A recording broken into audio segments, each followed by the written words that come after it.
in 5 seconds.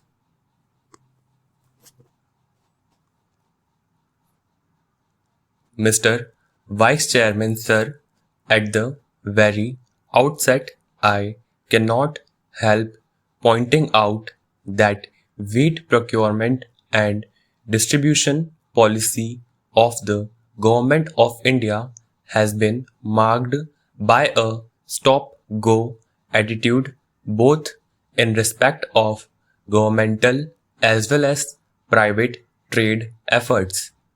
Almost overnight, a decision was taken at the AICC session held in Bombay in December 1969 that government should take over the procurement and distribution of wheat through state agencies. I am aware that even earlier the ruling party was wedded to this ideology. My point is that the decision was arrived at without adequate homework. It is one thing to formulate resolutions and another to implement them. A political party can more easily indulge in the pastime of drawing up resolutions than for any government to translate the resolutions into effective actions. Our Prime Minister took a hard decision to modify this policy so that the objectives of procuring enough wheat for public distribution system and take care of the vulnerable sections of the people are served fully through procurement efforts on the part both of state agencies and private trade. Para. However, anyone who was following the developmental readily reorganized that quite a few state governments either did not understand the intent behind the new policy or were unwilling to make it a success for reasons of their own. In fact, the policy, to the extent it was implemented, was confined to two states, Punjab and Haryana. The home state of the Prime Minister has hardly contributed to the public distribution system. Para. While saying this, I should like to add that the trade organizations overpitched the claim to procure wheat.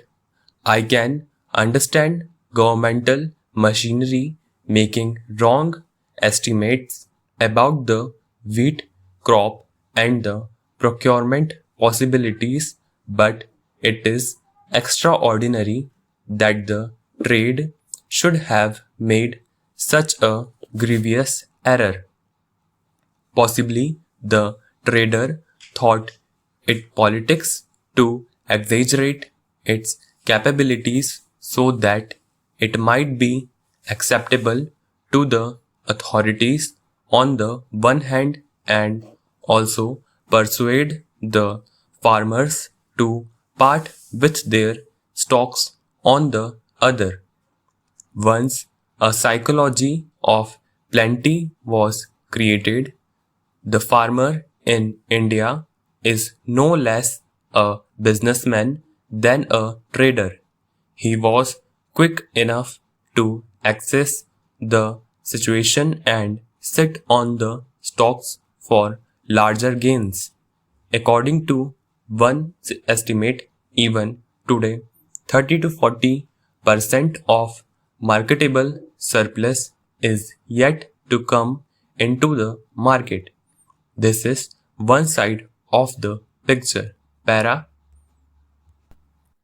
There is another point to be kept in mind, it is that the production of coarse grains this year has been fairly satisfactory, with the removal of interstate restrictions in the movement of these grains. Their prices in deficit areas have been kept at reasonable levels. It is not merely the question of price level but also of availability.